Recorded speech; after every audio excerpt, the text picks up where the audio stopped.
Es una semana clave para ver cómo se va a resolver la nueva ley, ¿no?, de movilidad jubilatoria. Ya anunció el presidente Javier Milei que la va a vetar, tiene 10 días hábiles justamente para hacerlo, pero a lo que se le presta atención ahora es a un contraveto, si se podría llevar a cabo, y esto tiene que ver también con la cantidad de votos que recibió la sanción de la ley, si justamente eso podría llegar a replicarse, esa oposición, no esa cantidad de votos para hacerle un contraveto al presidente Javier Milei. Nos metemos en este tema con Garrett Edwards, él es abogado y director de investigaciones jurídicas de la Fundación Libertad. Garrett, buen día, ¿cómo estás?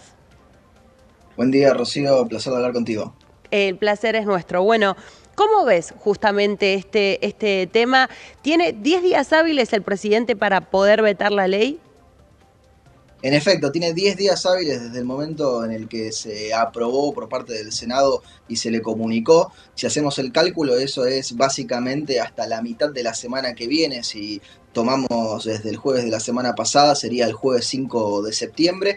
Es por eso que, no obstante que hemos tenido el anuncio de Presidencia de la Nación de un veto total, y lo ha dicho el propio presidente Milei a lo largo de los últimos días, todavía al día de la fecha, a hoy 26 de agosto, no tuvimos la publicación del decreto en el boletín oficial confirmando este veto, pero se espera que en los próximos días lo termine haciendo. Uno imagina que porque no solamente habrá una parte técnica diciendo vétese tal ley, sino porque además querrá acompañar algún fundamento numérico, económico, para poder justificarlo, Claro. ¿no?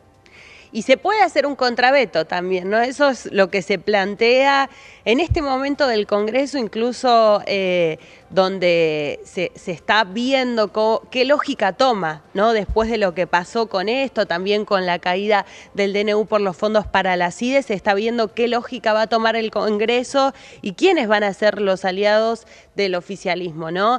Se puede hacer un contraveto. ¿Qué se necesitaría y qué significa? Explícanos.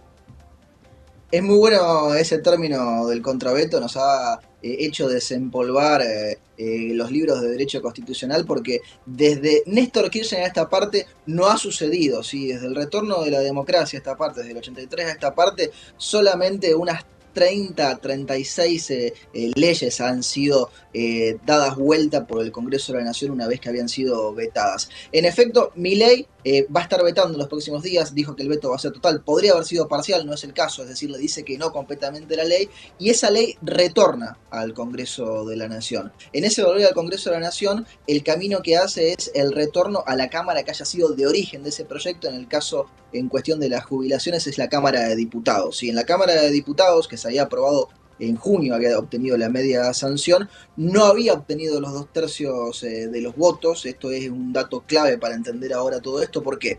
Porque vuelve a la Cámara de Diputados, tiene en realidad 2 años para poder darle tratamiento. Yo sé que parece muy impresionante este plazo, ¿no? Porque en general no se suele discutir, no se suele insistir, como le llama la Constitución, con un veto para darlo vuelta. Uh-huh. Tiene todo el año que queda ahora y todo el año siguiente legislativo. Uno imagina que en realidad, si tratan de darlo vuelta, lo van a hacer muy prontamente, muy rápidamente, porque lo que hace es vuelve a las comisiones por las que pasó originalmente, si decide así hacerlo la Cámara. Luego de pasar por las comisiones y llegar a un dictamen de insistencia, como se le dice, se tiene que votar. Se tiene que votar con 2/3, ¿sí?, de los miembros presentes en cada Cámara. Primero por la de diputados, si sobrevive la de diputados va la de senadores, en la de senadores hace el mismo proceso, y luego, si se vota con 2/3 en una y con 2/3 en la otra, es ley y el presidente tiene que promulgarla independientemente de si está de acuerdo o no está de acuerdo. Sería histórico, pensemos que no sucede desde el 2003 a esta parte. Claro, claro, claro, Garrett. Igual de todos, lo que sí va a ser inmediato va a ser el veto del presidente formal, más allá del anuncio, ¿no? Esto tiene que hacerse de forma escrita, ¿no? Como decías. Y lo otro sí puede tardar un proceso, y uno pensaría en el medio, allí en el aspecto político, un montón de negociaciones, ¿no? Digo, obviamente, porque sería un golpe fuerte político, un contraveto, ¿no? Como decías, además por la excepcionalidad.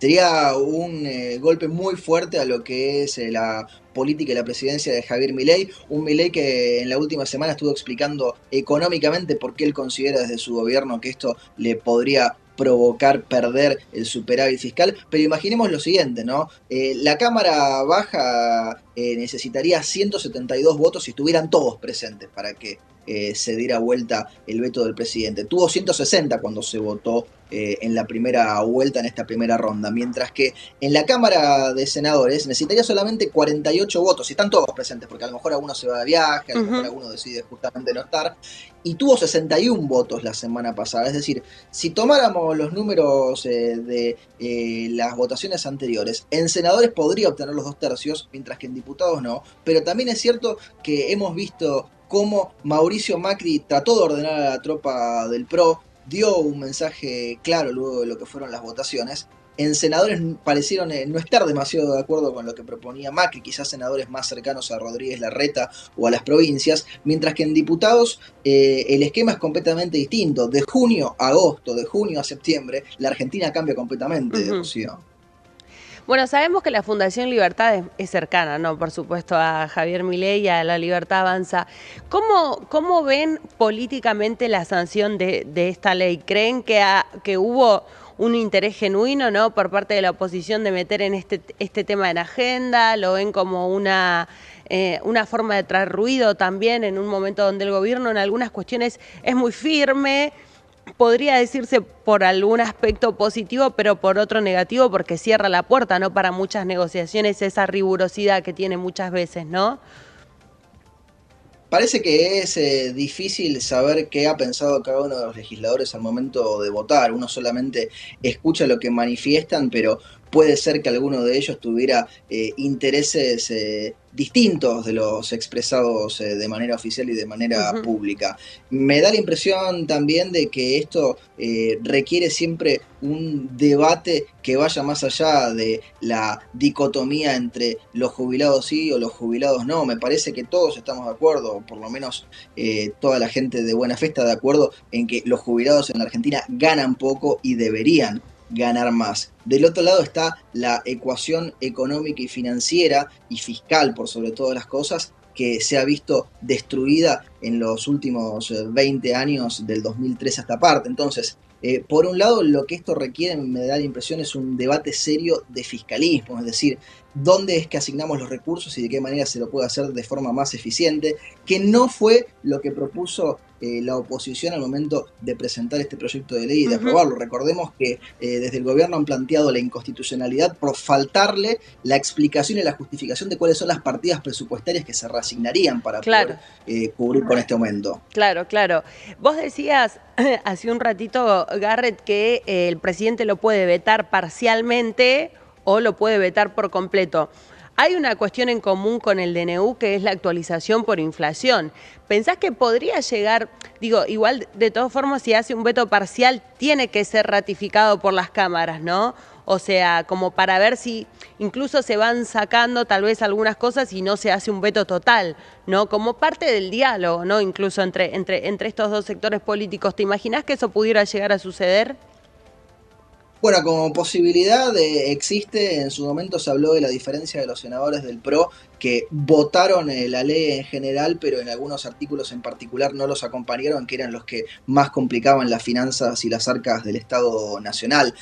Uno imaginaría que en condiciones de discusión política más normales, un veto parcial podría llegar a acercar a las partes y tratar de evitar de que luego lo quisieran dar vuelta. Yo no lo veo hoy por hoy en ese posicionamiento. Sí imagino que Milei y su equipo deben estar haciendo un poroteo muy claro, tratando de imaginarse y de proyectar cuáles son los legisladores que pueden acompañar y que pueden no acompañar luego de que esto vuelva al Congreso. Es difícil la pregunta, es difícil la respuesta, saber qué está pensando Milei en este momento. Hoy por hoy se lo ve firme con respecto a un veto total. Claro, claro, claro. Y es lo que podría suceder entonces en ese sentido. ¿Cómo viste la agenda la semana pasada en el Congreso? ¿No? Fue, algunos dicen políticamente, una muy mala semana para La Libertad Avanza con todo esto que pasó en el Congreso, la propia interna, ¿no?, que hay también entre los diputados. El tema del DNU, todavía hay que aclarar, el DNU, ¿no?, por los fondos para la CIDE, para las actividades de inteligencia, no está caído, resta que pase por el Senado, ¿no? El rechazo fue en este caso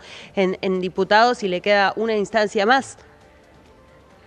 Le queda una instancia más, fue una de las peores semanas en lo que refiere a la actividad legislativa para parte del gobierno de Javier Milei. Lo vimos con la mitad caída del DNU de los fondos de la CIDE, como decías, pero que a la par podría haber sido mucho peor. Yo creo que ahí el PRO le perdona y le da una vida más en la partida, porque no salió declarado nulo de nulidad absoluta, lo que hubiera equivalido a tener que devolver los fondos que ya se habían gastado, siendo que ya se había gastado un 80% de esos fondos que se le ¿Se habían gastó o se asignado extra. Así devengó? que, Garrett, discúlpame que te interrumpa, es buena porque pregunta. ahí decían, ¿no?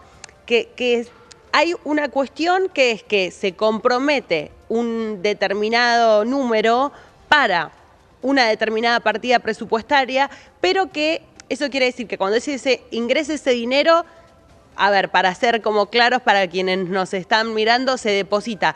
O sea, ya está ese compromiso, pero no que se haya gastado.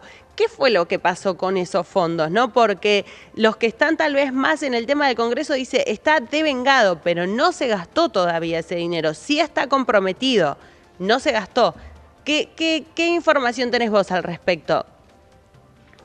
Bueno, ahí va a ser clave. Es cierto que algunos legisladores han manifestado que en realidad no se ha gastado el dinero, sino que solamente ha ingresado en las arcas y se ha generado la obligación de poder hacer uso del mismo.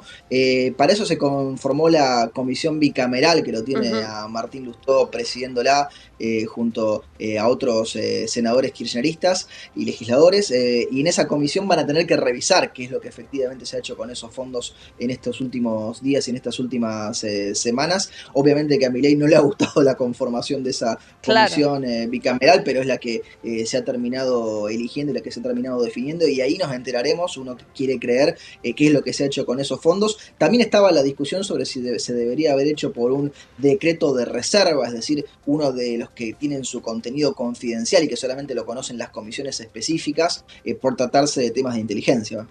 Claro, claro, tiene sentido. Bueno, lo mismo se plantea incluso con la conformación, ¿no?, de esta comisión bicameral, la información que ellos vean o que se dé justamente del manejo de esos fondos sigue siendo confidencial, no es algo que pueda hacerse público porque se trata de la seguridad del Estado, o sea, va a quedar en definitiva en quienes hagan, se dediquen a hacer ese, como decías, Lustó y los otros nombrados. Exactamente, va a haber un montón de cuestiones que no nos vamos a enterar de manera oficial, y tiene cierta lógica que en determinados Claro. temas que son de seguridad nacional funciona así.